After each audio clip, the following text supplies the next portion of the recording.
Duramıyor. Ay yavaş. Dur bir ya başlasana. Hadi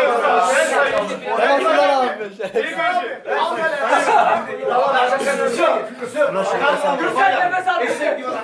ne yapayım oğlum? Sayı ver sayı. Oğlum gözüm yok kadar yatamıyorum. Biraz gözünü kaldır ya. Böyle Oyunu hiç unutmayın. Abi yazıktır. Abi bu adam dur bir Geç yapsana. Lütfen. Kovalacak gerizekalı öyle yapılmıyor. Yusuf bir dakika. Ben şunu Abi şu bacakları Sağdan bir. Tamam beni sağına göre dur be. Lan vurma. Adam kod veriyor bir dakika. Vurmayın lan abime. Sağdan bir. Tamam mı? Sağdan iki. Değirmenci. Soldan bir. Oğlum bak götüne vurmayın. Böcek. Gürsel bomalcan gerizekalı öyle değil.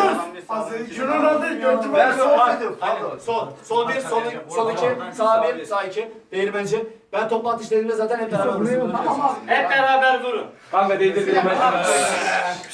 Bol bol değdirdim mesela. Oğlum haksızlık yapma. Yusuf abi. Yanlış mı Yusuf abi? Yavaş ol bak çocuk. Başla.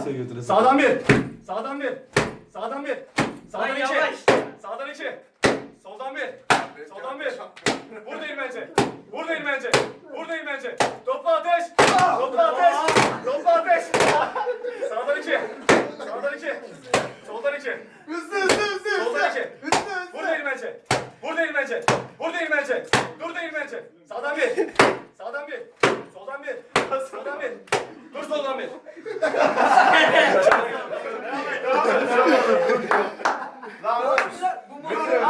Dur sen oğlum. Bir de deme diye bir şey var. Hayır duruyor. Var Bir şey söyleyeyim. Adam şaşırsın ki kalsın amına. Sen amına koyayım. Bir diyorsun duruyor. Murat. Yavaş dur lan. Yusuf abi. Sadece değirmencide. Oturun da bir anlatayım amına. Dur sadece değirmencide. Örtünü komple amına ölecek adam. Çıkart Gürsel bu. Oğlum bu çok kötü vuruyor suratıma gerçekten diyorum amına. Şimdi öyle abi. Kafayı ye Gürsel. Soldan bir. Soldan bir. Soldan iki. Soldan iki. Sağdan iki. Sağdan iki. Sağdan bir. Sağdan bir. Vur değirmenci. Vur değirmenci. Vur değirmenci. Dur değirmenci. Topla ateş.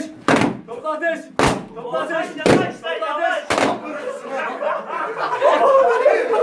Oğlum durmayın lan. Durmayın lan. Bunlar hayatta yapmaz. İstemiyor bir şey. Haydi. Ama Yusuf abi. Yusuf abi.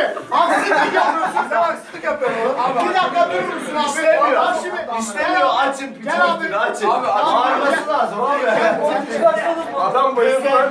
Hadi abi oyna. Abi dayım geldi.